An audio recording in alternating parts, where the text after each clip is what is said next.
Dice la Biblia que la iglesia es el cuerpo de Cristo y que es la plenitud de aquel que todo lo llena en todo. Esto lo encontramos en el libro de Efesios, capítulo 1, verso 23. La plenitud de aquel que todo lo llena en todo. Es grande eso. Esa es una distinción y un calificativo muy alto. Entonces, ¿por qué nosotros no hemos entendido y no hemos creído esto tan lindo? Lo empoderada que está la iglesia de Cristo en esta tierra, porque si Dios mismo es quien nos dice que es la plenitud de aquel que todo lo llena en todo. A ver, si somos el cuerpo de Cristo, obviamente entonces esto tiene lógica, que tenemos un poder extraordinario, sobrenatural, porque somos el cuerpo de Cristo. Porque Cristo y la iglesia no son dos cosas diferentes. Y Cristo y la iglesia no podrán estar separados. Es decir, si Cristo es la cabeza de ese cuerpo, entonces no puede una cabeza estar separada de un cuerpo. Esto sería muerte. Cristo es la cabeza de la iglesia es el cuerpo. Esto es muy lindo. Lo que sucede aquí es que la iglesia de hoy día no cree esto, no lo entiende. Y siguen creyendo que no es así, porque aunque se predique, aunque se diga, realmente la iglesia de hoy no cree en esto. Y como todo, se predica acerca de un Dios sobrenatural, de un Dios todopoderoso y que es nuestro Padre, que somos sus hijos, pero entonces no lo creemos, porque si somos hijos de un Dios tan grande, de un Dios todopoderoso, esto indica que nuestra genética es la genética del Padre Celestial y que por ende nosotros tendríamos que ser seres sobrenaturales en este planeta. Ahora, esa es la gran verdad. El asunto aquí es que no lo hemos terminado de creer. La iglesia es el cuerpo de Cristo. El cuerpo de Cristo, nada más y nada menos. La iglesia de hoy día no cree que Cristo es, o mejor, que la iglesia es la esposa de Cristo, la esposa del Cordero. La iglesia de hoy día no cree esto. De hecho, se predica, se enseña que somos, o que como iglesia, sí, que la iglesia es la novia del Cordero. Pero la Biblia no dice esto. La Biblia dice que somos la esposa de Cristo, la esposa del Cordero. Perdón. Y entonces, ¿cuándo es que vamos a creer esto? Alguien preguntará, ¿y en qué momento Cristo se casó con la iglesia? Y yo les puedo decir en qué momento. En el momento de su muerte, de su agonía y muerte en esa cruz, Cristo se casó con su iglesia. Miren, en el momento en el que el centurión, ese soldado romano, clavó esa lanza en el costado de Jesús, Jesús en ese momento dio vida a su amada, a su esposa, a su iglesia, a su amada, en ese momento. Su costado fue abierto y salió su esposa, su amada. ¿Le hace algún sentido esto? Mire, en el Edén, Adán, Dios hizo que él entrara en un sueño profundo y abrió su costado y de allí sacó a su amada. Yo quiero que esto vaya tomando sentido y que usted le permita al Espíritu Santo que vaya hablando a su espíritu, a su corazón, a lo más profundo de su ser. Entonces, en la cruz, en ese sacrificio de amor, Jesús se hace uno con su amada. Él hace de su amada su esposa en ese momento. Tenemos que creerlo. Tenemos que creerlo. ¿Saben? No hay un solo registro que diga que hoy día somos la novia del Cordero. hay un solo registro. Somos la esposa, perdón, somos la esposa del Cordero. Estamos empoderados como esposa, como iglesia, por Él. Tenemos derechos como esposa, porque si fuésemos la novia no tendríamos el derecho a su secreto, a su intimidad, a sus misterios. Porque en el ámbito de justicia y de santidad, de pureza, una novia no se puede acostar, no tiene derecho a intimar con su novio. Porque yo le hago una pregunta, ¿acaso Cristo fornica con su iglesia? Si es que su iglesia es su novia, si fuera así, Cristo no fornica. Cristo tiene intimidad y la iglesia tiene intimidad con su esposo, que es Cristo. Y por eso esa iglesia que intima con Él, escucha los misterios, los secretos de Él. Pero esa otra iglesia que se cree y se siente su novia, se engaña cuando dice que intima con Él. ¿Por qué? Porque es que esto es un asunto babilónico, creer esto. Es confusión. La iglesia que afirma ser su novia, también afirma tener intimidad con Jesús, con Cristo, con el Cordero. Aquí hay algo muy raro, hay algo demasiado extraño. Tenemos que hacer un alto y, perdón, y revisar muchas cosas. Tenemos que revisar de nuevo cosas. ¿Por qué hemos creído esto? ¿Por qué hemos creído aquello? Hemos permitido que violen nuestras conciencias, nuestras mentes. ¿En qué momento nos hemos abierto a estas mentiras, a esta confusión? Pablo el apóstol, en el libro de Efesios, el capítulo 5 y el verso 30 nos dice, Pablo dice así, que nosotros somos, dice Pablo, porque somos miembros de su cuerpo y de su carne y de sus huesos. Somos miembros de su cuerpo, el cuerpo de Cristo, y de su carne y de sus huesos. Entonces, ahora creo que va cobrando sentido esto. Esto se va a empezar a clarificar aquí. Pablo dice que somos miembros de su cuerpo, de su carne y de sus huesos. La Biblia dice, porque de hecho esto es una analogía, Pablo está hablando acerca de una pareja de esposos, de cómo al unirse se hacen uno. Se hacen uno. ¿Recuerdan cuando Adán fue inducido en un sueño de parte de Dios y luego Dios abrió su costado, de ahí extrajo a su mujer, a su esposa? Cuando Adán la vio, él dijo, ella es carne de mi carne y hueso de mis huesos. Pues Pablo está diciendo aquí que nosotros somos carne y hueso del cuerpo de Cristo, porque nosotros somos su mismo cuerpo. Esto indica que somos su esposa. Si somos carne de su carne y hueso de su hueso, como Pablo dice aquí, yo lo creo, entonces esto indica que somos su esposa amada y no su novia.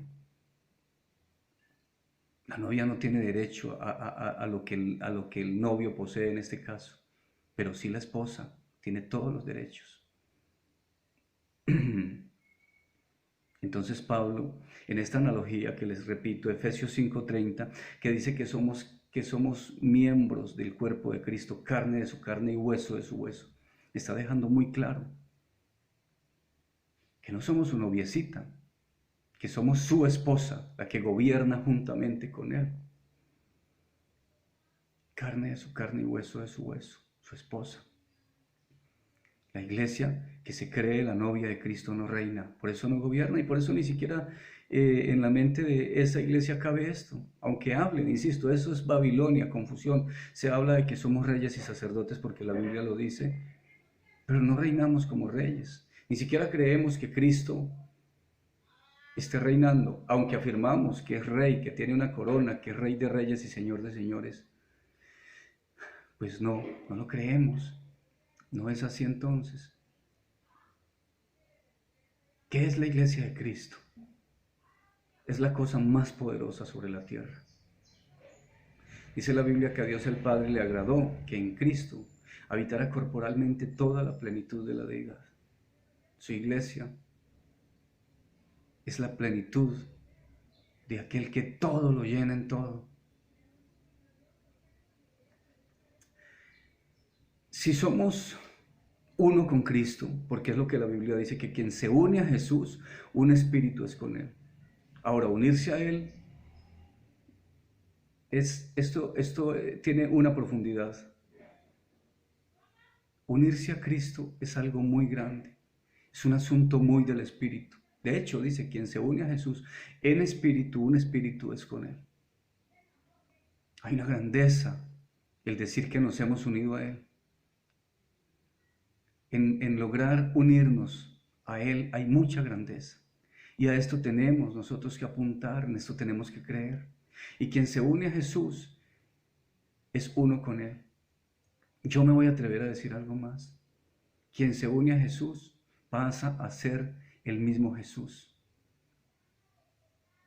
Así que la iglesia que cree esto y que recibe esto es la segunda parte de la ecuación, de una ecuación que se da en el Espíritu.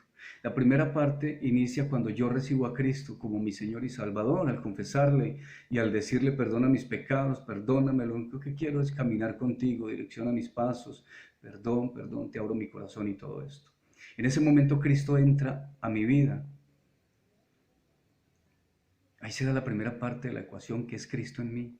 Pero hay una segunda parte de esa ecuación y aquella es yo en Cristo. Y los que alcanzan la segunda parte de esa ecuación son los que reinarán en esta tierra. Entonces les decía, bueno, porque entrar en Cristo es entrar en su gloria, en la restitución de su gloria, esa gloria que nos fue destituida en el Edén.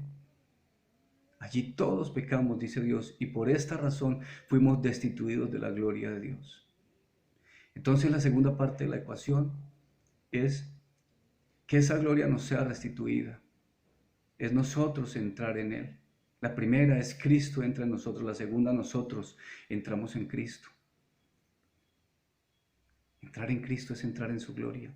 Esto habla del nuevo nacimiento. Esto habla de resucitar en Él. Hay mucha grandeza en todo esto.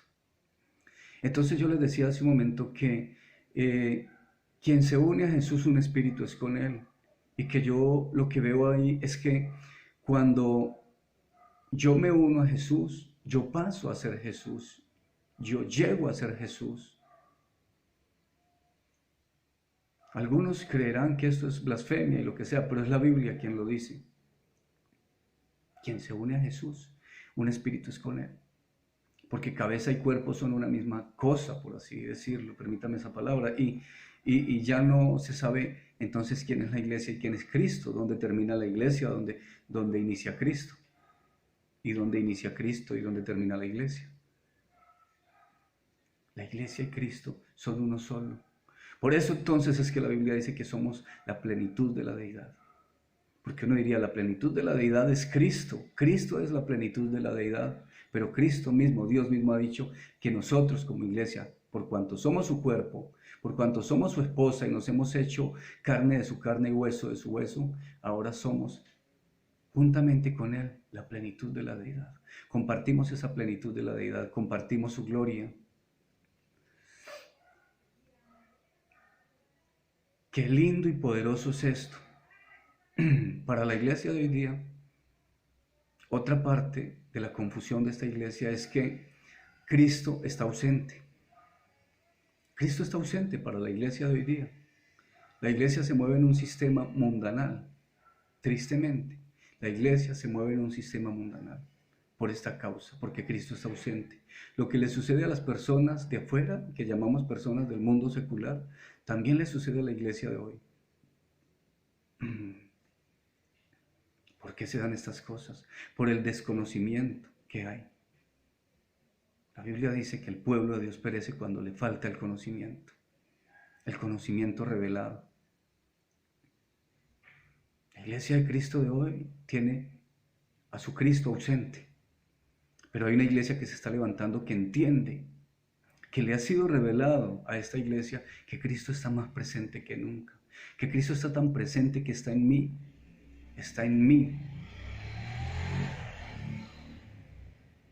Él está aquí dentro. Cristo soy yo, Cristo eres tú.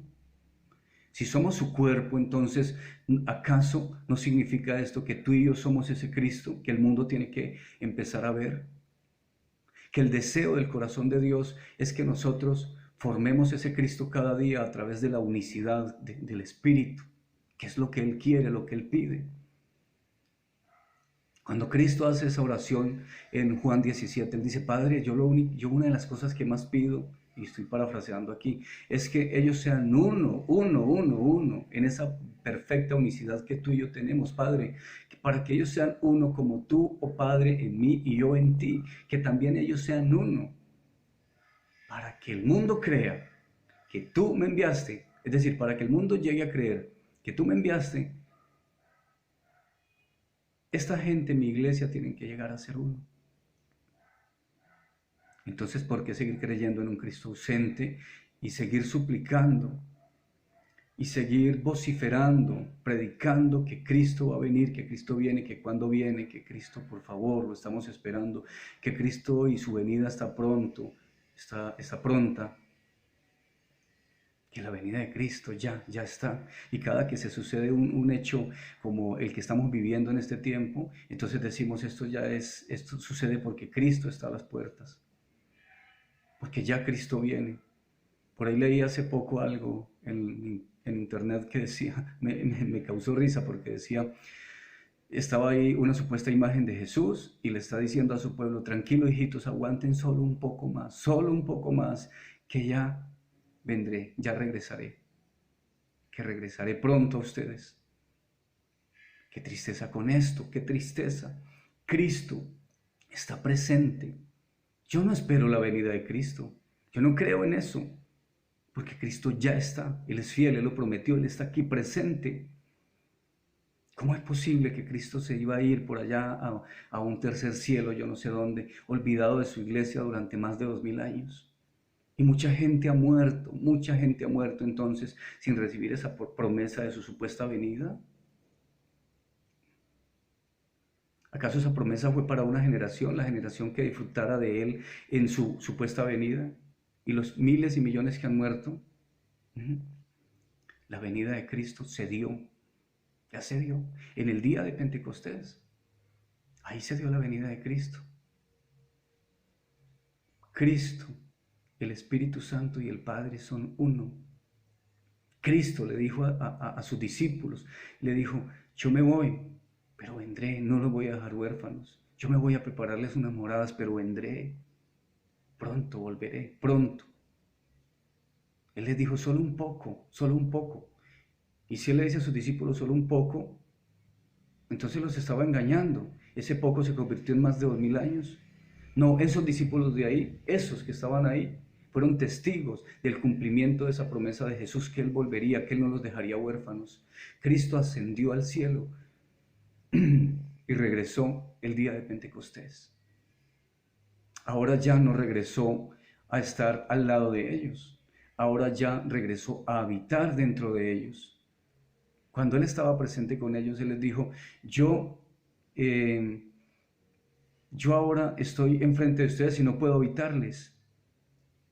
Ahora estoy con vosotros, les dijo, pero estaré en vosotros. No sé si lo han leído.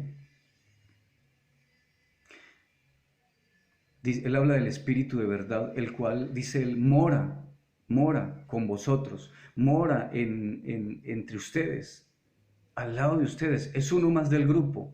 El Espíritu de verdad dice que ahora mora con vosotros, pero dice él, luego estará en vosotros. Es lo que le está diciendo, es ahora yo no tengo la capacidad de estar de habitarlos a ustedes, porque este cuerpo físico me limita, pero cuando yo vaya al Padre, Cuando yo sea glorificado y vuelva a ser un espíritu con el Padre, vendré y ahora ya no estaré, ya no seré uno más del grupo. Ahora ya estaré dentro de ustedes porque ahora como espíritu podré habitarles. Y ahora Él entonces será uno con nosotros y es uno con nosotros porque esa promesa se cumplió. Esa promesa se cumplió, esa maravillosa promesa. Y ahora somos la plenitud de aquel que todo lo llena en todo. Y se cumplió todo porque Él en la cruz dijo, hecho está, consumado es todo, todo. Se consumó su unión con su amada, la unión de Cristo, del Cordero con su amada, se consumó allí y se consumó todo, toda su misión allí. Él la cumplió. Su primera venida fue la cosa más grande y su segunda venida se cumplió el día de Pentecostés. Entonces, para ir terminando, les quiero decir, Cristo está presente, solo que Cristo está presente para una iglesia que vive una vida en el Espíritu, porque somos Espíritu, en esencia somos Espíritu, y Dios nos ve como tal y nos habla como tal, Él siempre nos habla a nosotros. Él me habla a mí como Espíritu que soy, te habla a ti como Espíritu que eres, y Él asume que nosotros así nos conduzcamos, así vivamos esta vida, una vida en el Espíritu. Por lo tanto, le veremos. Él le dice a sus discípulos también algo más allí en el libro de Juan, capítulo 14, les dice, el mundo, hay un momento en el que le dice, el mundo no me verá más. El mundo, los que tienen una mentalidad mundanal, los que han dejado llenar su cabeza de confusión, han dejado llenar sus mentes del sistema babilónico y mundano, no me va a ver más. Pero les dice, pero vosotros sí me veréis. Vosotros, que tendréis unos ojos espirituales abiertos, que tendréis los ojos del entendimiento abierto, vosotros sí me veréis. El mundo y todo aquel que tenga una confusión en sus mentes no me va a ver. La iglesia de hoy día vive en un sistema mundanal. Tristemente, sí, viven en esa confusión, viven en un sistema mundanal y natural. Sus mentes son tan naturales que lo que esperan es un día ver a Cristo con su túnica y sus sandalias, tal vez, yo no sé qué es lo que esperan ver. Pero Cristo nunca hizo tal promesa. Ahora Cristo, luego que murió y resucitó, Él a nosotros nos constituyó su cuerpo, hizo de nosotros su cuerpo. Podemos decir hoy día que nosotros somos el cuerpo humano de Cristo en esta tierra, el cuerpo tangible, el cuerpo físico de Cristo en esta tierra. Así que, por favor, entendamos esto, nuestras manos son las manos de Cristo, nuestros pies son los pies de Cristo, nuestra boca es la boca de Cristo. Esto indica que donde usted y yo entremos, allí entra Cristo. Maravilloso. Cristo está presente. Olvídense que Él un día va a venir, porque Él ya vino, Él está aquí. Esto es lo que Él espera, quiero que creamos en esto, quiero que mediten en esto, quiero que se tomen esto muy en serio, como yo me lo estoy tomando muy en serio. Perdón. Tomémonos esto muy en serio porque Dios estaría feliz y está feliz esperando que entendamos este misterio.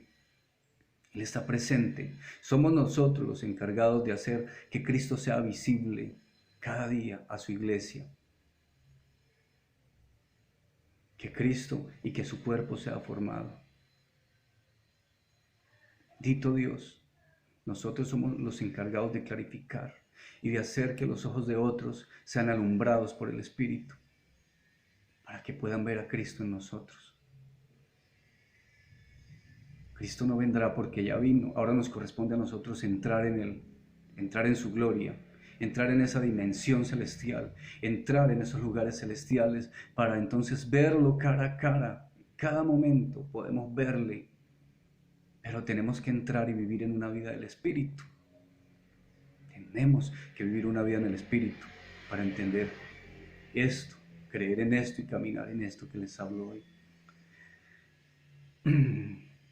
Gracias, muchas bendiciones, muchas gracias por escucharme. Espero que este mensaje llegue y cale muy fuerte en ustedes.